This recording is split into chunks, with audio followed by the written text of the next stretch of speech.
Okay, now this is okay, we're live. We did it. This is interesting because I'm looking at us in a delay here. So I think I'm gonna just look at the chat over here just in case people have questions they want to ask. But yeah, thanks for joining us today, Javier. I really appreciate it. Yeah, me too. It's a pleasure. So I wanted to I was really excited to give people the opportunity to actually chat with a coffee farmer, because I feel like so often, baristas, or maybe even roasters are sort of the front line for questions.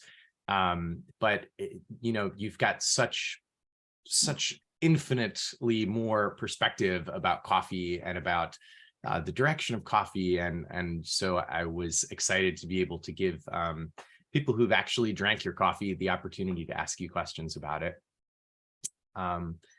But maybe first, do you want to just talk a little bit about, so you are a fourth generation coffee farmer? Yeah, that's right. And in the Atitlan area, which people may not have heard of before. Well, the area, it's surrounding the Atitlan Lake. We are probably the largest coffee producer in the Lake Basin. The farm was originally bought by my great-grandfather in 1909. Wow. So yeah, it's been over 100 years. 110, no, even, yeah, over 110 years. No, yeah, okay. 20, no, 10, 110 years. Yeah. And so Atitlan, when I last talked with you, you were sort of telling me a little bit about how for years coffee had sort of been sold to coyotes and put through like the Antigua, under the Antigua label as it was being exported. But really in recent years, you've seen a lot of growth in quality of coffee coming out of that area, and are really trying to change that perspective and get the focus back on your area rather than somewhere else in Guatemala. Yeah, basically, what happened, like forever, is that somebody else, like a big exporter, will go and buy the coffee directly from the producers. And the thing is that most of producers in the area are not like wealthy, so they cannot hold. First, they don't have a wet mill, so the day they pick the cherries, they have to sell them, because if you can keep them without processing them. Right. So either you have a wet mill, or you have to sell the coffee as a cherry the day you pick it. So what happened is that people will come through coyotes. It's like a middleman. So he will buy the cherries and send them to, almost all the time to Antigua, and they will sell it like if it's Antigua coffee, but it's actually Atitlan coffee. Mm-hmm. I'm not trying to lowball the Antigua coffee, because they have really good coffees. I mean, it's like every other place in Guatemala. I mean, there are lots of good coffees in the country, but this situation was not helping the name of Atitlan. So a lot of cups start blooming in the area, and now each cup has a wet mill. So now they process their coffee, and now they can hold longer to it in order to sell it at in a better opportunity. And for people that don't know, I guess we should say, like, a co-op is basically where a bunch of small farms are able to come together and use a lot of the same equipment and benefit from infrastructure and education and things like that, right? Yeah. Basically, is they get like maybe, I don't know, from 20, 30 to 60 producers get together, and between this, all of them, they can get all the equipment, and also they get a lot of help from other countries that, they're always looking to help, and this is a good way for them to channel their resources, because a lot of the resources that the taxpayer, for example, in the US, they get used to for political stuff here, and that's no good. I mean, we don't like that, and Right. I'm pretty sure that you wouldn't like that your tax money goes into politics here in other countries. So yeah. Yeah. It seems like somebody's always moving money around somewhere that we don't know about. But Exactly. Yeah. yeah, it's a Yeah. complex world. So Yeah. co-ops give a little bit more leverage to people to be able to avoid situations like that, is what you're saying. Yeah, I mean, it's a good way if you want to help. So, for example, we in the area, there's maybe 8 or 9 co-ops in the Lake Basin, and now they most of the time they will try to sell their coffee direct to an importer in other country, but still the big exporters here in Guatemala still buy coffee from them. The only difference is that now they have to pay, well, not like a very, very nice price for it, but they have to pay the coffee for it with a prime. Right. So it's a step forward for them. That's fantastic. Yeah. So okay. I wanted to talk to you just briefly about because we're talking about Antigua and Atitlan. Is there I know, well, I'm drinking your coffee right now, which by the way is fantastic. How is it? It's so good. I told you, it's like, this is one of the best coffees I've had all year when we were looking at buying this. But yeah, I know that particularly when I came and visited you, you were saying that citrus was one of the things that you felt was kind of a defining characteristic of a lot of the coffees on your farm. And this certainly has, like, I feel like some kind of light sort of orange sort of flavors to it. What would you say, I guess, flavor wise, about like Atitlan? Is there anything that sort of brings the area together? Well, there's actually a profile for Atitlan. That's right. Oh yeah. Yeah. But it also depends on the terroir we have in each farm, because when you visited us, you could see that we have, I don't know, maybe 5 or 6 different microclimates inside the farm, within the farm. So you could get the same pacamara that you're having right now from 2 different part of the farms, and it will taste different. So yeah, it's interesting. I mean, and since the process, the coffee grows on the outside the whole year, and you can't, I mean, you can control the weather. You can control if it's going to rain or not, or if it's going to be a dry, or if it's going to be cold. So there is actually very little you can control. Right. The only thing you can control in the mill, in the wet mill. Yeah. So the quality is going to be consistent, but the flavors are going to be different. Yeah. Yeah. And that's because of that. I mean, whatever changes from one year to the next will change the profile. When you cup things, and for, I guess, people who don't know, that's sort of coffee speak for tasting things and tasting your lots as things go. I'm if you have pacamara in one spot or pacamara in another spot, I guess, do you wind up saying, okay, I've got This particular plot here, and I feel like this might complement some of the coffee that I have over in this plot, or do you tend to keep your lots separated? No, I keep them separated. Yeah. We do over 130 pickings each year, and we separate them. We separate all of them, but in the end, the same plot always goes back together. What we do is only to screen for quality. So if there's probably one day that we did something to mess up that coffee, we don't want to put that coffee with the rest. Right. So yeah.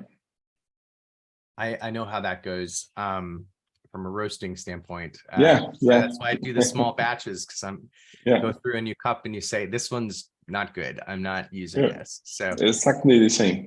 yeah. I've got let's see, we've got some people that are viewing, and they can feel free to pop some questions in the chat if they've got some, but I also have a few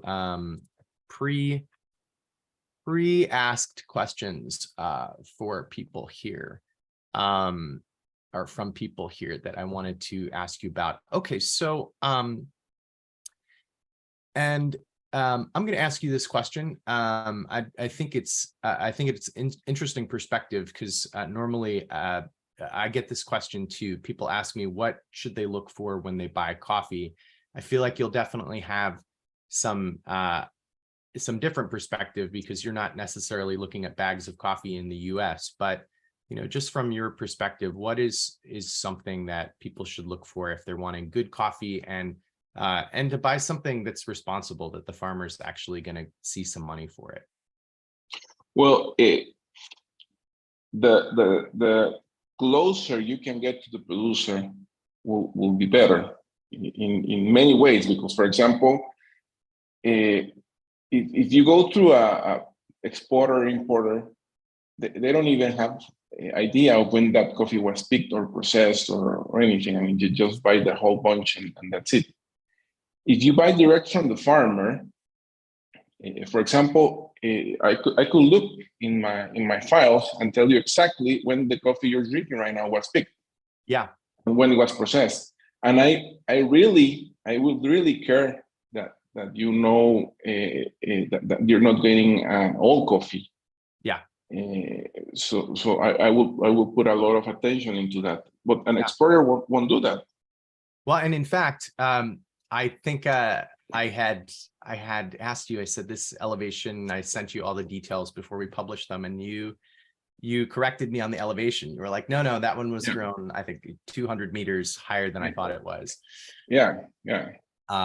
So yeah, that is it is absolutely and I do think those things all wind up making a difference in the taste. I mean, people may not think that, but as you say, how long has that coffee been sitting around? Where did it, when was it picked? Those things do make a difference. And a lot of times from an importer exporter, you'll see arrival date, but that doesn't really tell you, very much about, when the coffee was picked. Yeah, basically, nobody's going to take care of your stuff like you do it. Yeah. So it's basically the same. I mean, you go to the producer and to a responsible producer, and the other thing is that you can see what he's doing in terms of the environment and all that stuff. Right. Because again, importers and exporters, they don't know, they don't care. They're just in to make money. Go ahead. Sorry. Most of the producers are in to keep what our forefathers started many years ago. This time, in this case, over a century, and we want to keep doing it. I mean, as long as we can. And I'm just checking the dates. So the coffee you're having right now was picked was picked. It was 1, 2, 3, 4 times. February 1st, February 8th, March 3rd, and March 4th. That's really cool. That's it. Yeah, that's the days we picked that coffee. And then how long was the milling of that coffee? So the milling was it's about 1 day. Well, we do a little pre-fermentation in the coffee, in the cherry, so we could start the whole chemical stuff, like start going. Yeah. And then we the pulp it, and then we ferment it with air, making basically it's an oxidation. And that's when the profiles and the taste and everything gets created. And then we wash it with clean water. And that process takes about maybe 48 hours. And then we dry it, but we dry it under shade. This is to protect the embryo of the coffee. And the drying is probably 18 to 21 days. In the end, you see, well, you saw the part that we do with the pulp, how we create a fertilizer with it. Mm-hmm. But there is something new. This year, we started selling our pulp to this company that produces antioxidants for the medical companies, Oh, wow. Yeah, and we can do that only because we don't apply weed killers in our plantations. Basically glyphosate. I want to. It's like actually. Go ahead. For example, in my neighbors who do apply herbicides, they couldn't sell their pulp for medical purposes. So yeah. When I was in Colombia, I saw it was like one small farm. There were a bunch of small farms on like the same mountain, and we were walking past one plot of land and then to another one that another farmer owned, and it was noticeable, like the soil, the plants, everything. You could tell that the one had used the pesticides and the herbicides. It didn't look as healthy. Very interesting. Kind of brings me to some of the other things that people have asked about. There's a few questions here, I guess, about the environment. This person asking, is coffee farming eco-friendly? Another person asking here about organic certification. This is something you and I have talked about quite a lot, and I don't think it's something that I really ever got out in a video because it just seemed like so complicated. But well, I've got you here, I guess. So when I had a client recently that wanted for their coffee shop some organic certified coffees, and what I found is there's only like, I think you can look at Uganda, Mexico, Peru, Ethiopia. Those are really the only countries that are really doing specialty organic, and I would just imagine it has something to do with countrywide, like the way that it works is different in those countries. But in Guatemala, it really doesn't seem like the organic system is really benefiting anybody the way that it's set up there. Would you agree with that? Well, I know, as you know, I've been in the board of Ana Cafe here in Guatemala. I know a lot of farmers, and I only know one that actually does it organic, but like really organic. Yeah.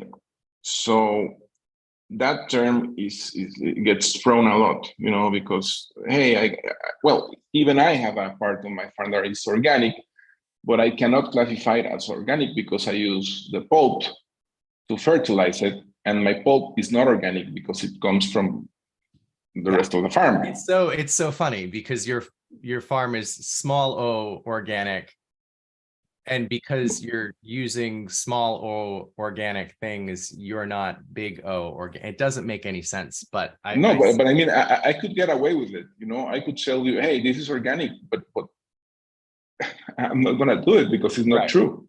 Right. So if I wanted to get an organic certification, I could just pay for it. You know, I pay for the certification. The day the guy that comes to the certification to the farm, I train all the people that he's going to interview. Hey, you know what? You have to say this and this and this and this. We are going to show him this, and that's it. Right. I get my cardboard certification that I'm, you know, my little diploma, and that's not fair. I mean, no, who does that? But I could get away with that. And I'm sure that most of the coffees that you buy that say organic or FTOs and all that is the same. I mean, I know in sorry, the other question, I'm sorry interrupting. Yeah. Coffee does not affect the environment when do it responsibly. Coffee, as you saw in my farm, it is a forest. Yeah. That grows under a forest. So we have the shade trees, and then we have the coffee trees. So we don't interrupt the biological corridors, you know, for birds and all that. We don't apply a pesticide. We don't apply weed killers or herbicides. Mm-hmm. So and with what results from the wet mill, we either sell it to pharmaceutical companies as antioxidants, and the water we use it to water our plants. So we produce zero waste. So if you do it in a responsible manner, most of the farms in Guatemala, especially the big ones, do it that way. So no, coffee doesn't affect the environment. Let's switch gears to something a little lighter. What are you most excited about in coffee right now? What's the thing that gets you most excited? Well, right now we're starting a deal to sell our coffee. Well, like roasters as yourself. But right now we started this new brand of coffee, and one of the partners is Mariano Rivera, the Yankees pitcher. Mm-hmm. So yeah, so we're looking forward to that. Yeah. Wow, that's exciting. He came here. We took him to the farm and everything. He wanted to start with a couple of producers here in Guatemala and a couple of Panama because he's from Panama. So we'll see how that goes. Okay, that's exciting. Wow. And the idea of that is to of course to help. So a very large part of the profits is going to be given back in the communities the coffee comes from, but not in cash, but you know, like for example, water filters, which are the biggest problem we have here in the rural areas is digestive problems because people drinking contaminated water. Right. And so water filters is something we do with this company called Ecofiltro, which is all over the world. It's a Guatemalan invention that they make this clay filter which carbon inside, and so they have had a huge success all over the world. So yeah, that's one of the ways we're going to we already started with other customers, but yeah, that's certainly exciting. Also it's exciting to I would imagine like Panama, you know, being like the having the cachet that they do in Geisha, I mean, he must be looking at, some more premium coffees, which I always feel like it's a struggle, I think, whenever you talk to people about coffee here, because there is this expectation I feel that people have that coffee should be cheap. It's like, what are you charging me for this fancy coffee? And when people stop for a moment and you go through and you say, well, this is why the coffee is expensive. I think some people are receptive to that, and it certainly seems like coffee habits are changing in the US as years go on. But it is something that I see a lot of, just people being conditioned to drink coffee, with milk and sugar, over the years, and expecting, to get it for a very low price, without really thinking about the economics of it. Well, Matt, it's very easy. I mean, I understand and appreciate what large companies like, for example, Starbucks have done to the coffee, because if it wasn't for them, we probably wouldn't be here. But that was 20 years ago, and 20 years have passed, and they have this exact same policies towards producers. But just to give you an example, if you buy a coffee from me, let's say a Geisha at $15 a pound, which is like a very expensive coffee. Yeah. That will represent in the cup 25 cents. Yeah. Yeah. So probably the waiter that serves you the coffee will be getting much for that cup of coffee that we producers do. But we're taking all the risk. We're taking the weather. We're taking, this year we have La Niña or El Niño, so there's gonna be not much production, or we have a rust like we had in 2013 that we never had rust, and 1 year, just like that, we have rust. We couldn't even prepare for it, and every year is different. For example, right now we're having issues finding people to pick the coffee.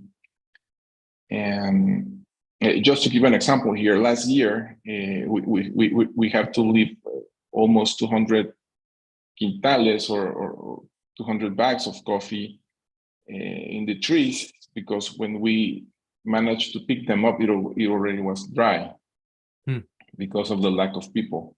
And the people that we hired, because we had a lot of coffee, they were making probably, I don't know, $40 a day. That 40, 50, 60, I don't know, depending on how much coffee they were picking. But it's more than the minimum wage here in the country. And remember, those all that people, they don't need to get a bus. I mean, they just walk 500 meters to their work. Yeah, they go back to their houses to lunch, because we basically close at 2, the picking of each day. They get the fire for cooking from the wood that we leave whenever we do the pruning. So their life is basically simple. They don't spend that much money. Most of them have their own plots where they produce a lot of vegetables, which they sell in town. But even that, we couldn't find people. So they rather risk their life. And I understand, maybe 20 years ago, where they were not making money here, but right now they are making money here, but they just don't. I mean, they still keep going, looking for the American dream, but it's the risk in their lives for doing that. Yeah.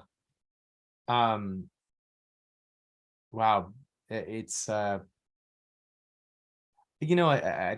don't immediately have the words to answer that, just because it's the world has been so complicated recently with so many things going on, and it seems every day from a different direction. So yeah, I get that though. I actually one of the other things, it's been frustrating for me since when I met you, I had no idea I'd be one day selling your coffee. Um, uh, but because of the pandemic, I came back and working on these videos. It just sort of happened, and it's been a wonderful thing. I've loved it, but I never thought I'd be roasting and selling coffee.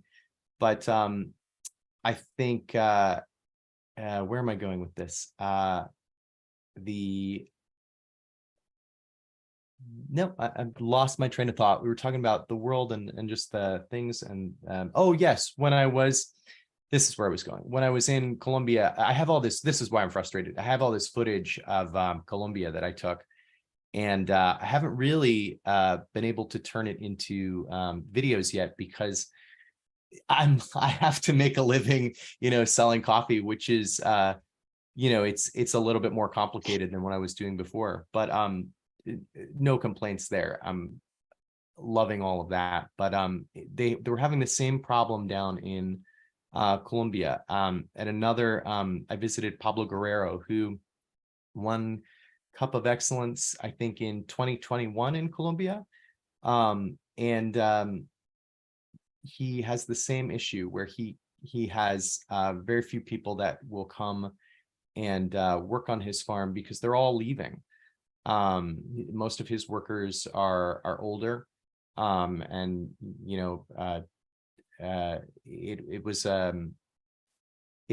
one of the things that he was trying to do, I think, is sort of similar to, it seems like you're really looking to try to make more jobs down on the lake and increase tourism in that area, or at least you were when we last talked.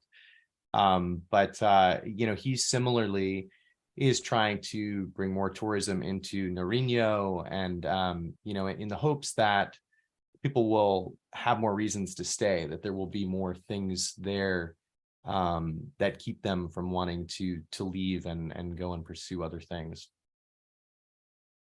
Yeah, I mean, it's tragic because at first you split the families, and that's not fair. And then for here, for example, and then you get a lot of people that depend on other people to do some job, and then you don't have these people. Mm-hmm. And it's not fair to you, for example, because most of these people, or if not all, go to the US, and you also have to spend money for the immigrants. I mean, I don't know how large is the capacity of your country to get all that people in and give them jobs to all of them. And probably they're taking away the opportunity for some of your nationals to do jobs. So, I mean, I don't know. I just think it's not fair for them because they're being used. And yeah, and it's a terrible thing that is happening. Let's see what else we have on this list here. Also, people that are watching, if you want to put anything in the chat, feel free to drop a question in, and I will pass that along. Let's see. This person's asking about chicory. I don't know if that's something you necessarily have thoughts on. I might skip that one. Yeah.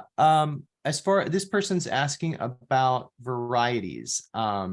As far as varieties, what are the ones that you favor or like?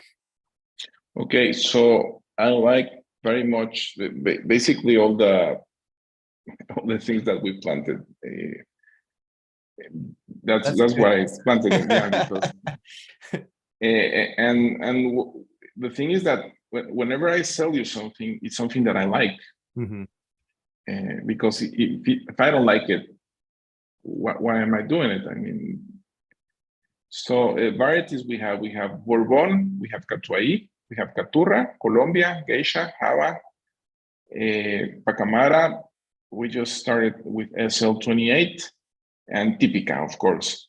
We had a small lot of Mundo Novo that it didn't, I didn't like, so we're not going to go any forward with that. We also tried Pacas, which I didn't like, so we're not going to go further with that. We have tried, and this was in the past 5 years. Ryuru, we are not going to go with that because I don't like it. So yeah, it has to be something that I like, because you're not going to be promoting something you don't like, you know. Yeah. Actually, it's funny. I was doing a tasting yesterday morning and someone asked me the same question and we're like, which one is your favorite? And I was like, well, I bought all of these to sell them. So I like all of them, you know, I wouldn't have bought them and if I didn't like them. So I get that from your perspective. Yeah, it's your farm. You don't want to sell things that you don't enjoy. Yeah, correct. That's correct. Let me see what else we have here on the list. Are beans? Oh no, I know the answer to that question. We're gonna skip that one. Well, we'll answer it. Sure. Are beans classified by species of plants or how they're grown or treated? Yeah, it doesn't matter if I know the question. Why don't you answer that one? Yeah, it's different species. So each variety is a different species. So, and also how do you treat it is like a very good question, because we could do it wash, which is the process I described. But we can also do natural. That is when you dry the whole cherry instead of the pulping it first. Yeah. So you dry the whole cherry, and then in the dry mill you mill it, and you get the coffee beans. And also you have the honey, which is you pulp it, but then you don't wash it. You dry it with the mucilage, you know, all the honey, and it can be from white honey, red honey, yellow honey, or black honey, depending on the amount of honey you leave in the bin when you dry it. Each process has its own challenges. Yeah. Because depending on the stage you are on, it's going to be a lot different than the next one. So you have to like master all the processes. This year we did some anaerobic fermentations that came out really well. But it's very labor intensive, and since the coffee is placed inside a barrel, there's no means for you to check on bricks or pH or temperature or nothing. The only thing that guides you is pressure. Mm-hmm. So it's kind of a blind fermentation. In the end, it came out very nice, but yeah, it's a whole new animal. If you want was that a nerve-wracking experience to be to not be able to sort of test it as it was going? No, I mean, whenever we start each harvest, we let one lot ferment. Okay. So we know exactly how many days we can go without messing our coffee. So it's, you know, when it starts to get like with spots and stuff, we wash it, and yeah, we try it, but it usually goes to the secondary market. So but at least we know for the next to 120 something pickings, like we can go way over. We can go over 4 days, for example. Right. Or that many hours. Yeah. Interesting. And I guess you know, while we're on this, while we're talking about the processing versus the variety, I think you know, it seems like specifically with honey and the anaerobic fermentation and everything, it seems like processing is there's so many more things that are being done in processing recently than there were in the past few years. Do you anticipate that continuing to expand, or do you think we'll sort of find the niches or the things that work best? Where do you see all of that going? Well, the thing is that while doing all these experimental processes, which are experimental now, you get different notes, and a lot of people like them, and they feel they identify with whatever you're doing. So we do a lot of experiments in our processing, but in the end, it's funny because we always go back to whatever our grandparents did, because it's more consistent. So I could give you like anaerobic fermentation, prolonged fermentation, natural geisha, and you will probably like it, but not for every day. Right. So yeah, it's like too much, it's like this. Yeah, I know what you mean. Yeah, it's, I feel like for me, there are coffees that I like to have certain times of the day. There are coffees like I don't think I would want like a really bright fruity coffee after dinner. I can't see that satiating the end of a meal experience. But when I wake up in the morning, something that's bright and floral, it's like enlivening, and I'm ready to start my day. So I guess you can wind up with that, with the same type of thing, but looking at the processes. Yeah, and the other thing is the consistency in the results, because since there are much things that we can control, it's gonna be like different. So yeah, I'm not sure if people is always going to like it. Yeah. Right. So let me ask you, just, you're talking about fermentation, the way your grandparents made it. So there are, I feel like, probably so many more ways to brew coffee too nowadays. How do you like to brew your coffee? I like espresso. Interesting. Okay. Yeah, that's my favorite. Yeah. All right. I wouldn't have guessed that. That's really cool. And do you always, wake up and make yourself an espresso based beverage every morning? Yeah. And I like it geisha espresso, pacamara espresso, whatever, I just like it that way. Yeah. Nice. And as far as like when you're roasting your coffee for yourself, like where do you sort of land roast wise? I know that's a hard question, because we haven't really all agreed on what roast levels are, but I guess, what do you look for in a roast when you roast your coffee? I like it really, I don't like it dark. I like it really, I just ended up by the first crack. Yeah. That's where I landed. Yeah. That's how we roasted yours. So, so I think unless there are any other questions here in the chat, just give people a second here. Well, I think those are pretty much the questions that I have here today for you. I do want to just go back, I guess, to talk about the coffee. People can get it on our website right now.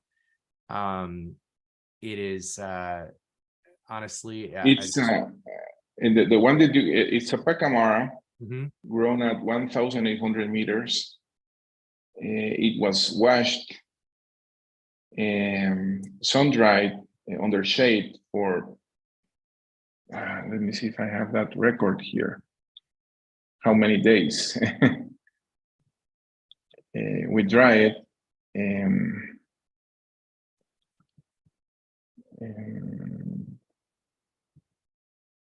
so it was February 8th to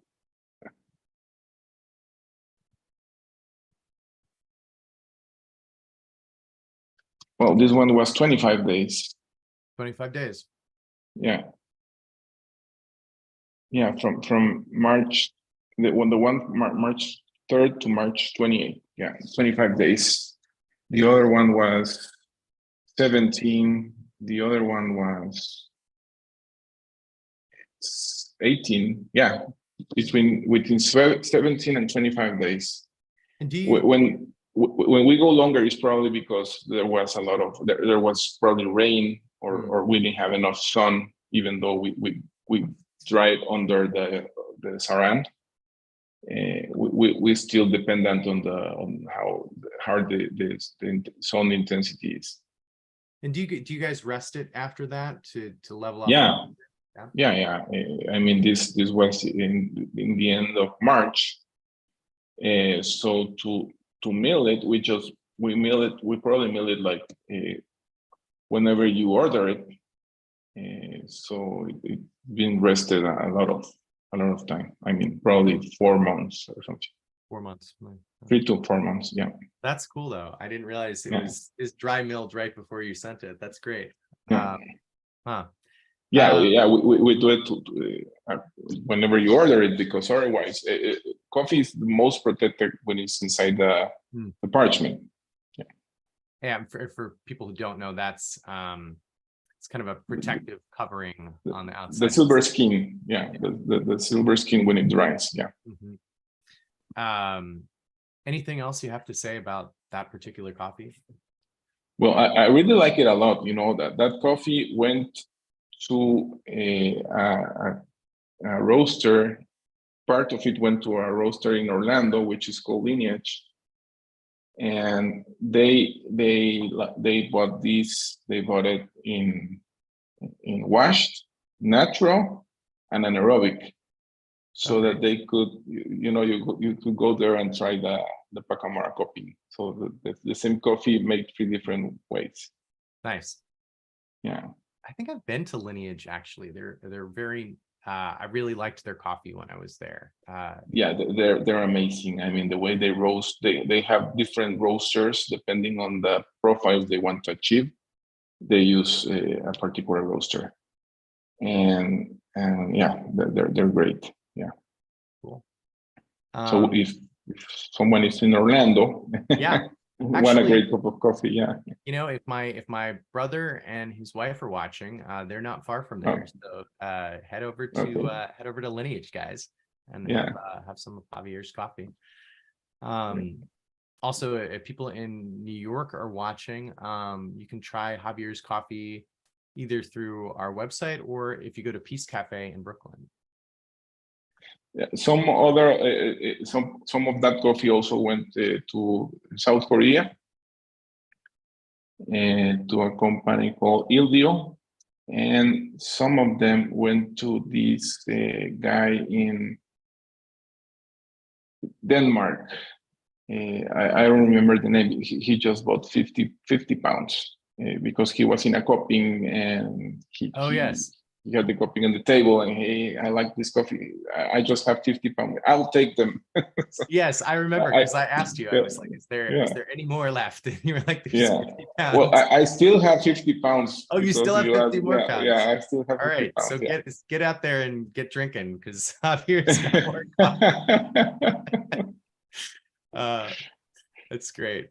Well, I really appreciate it. It was really a treat catching up with you, and yeah, me too. Being able to drink your coffee. So thank you so much for everything. No, thank you. I really enjoy it. Yeah, definitely. Hope to see you sometime soon. Okay. Bye-bye, my friend. Bye. Take care.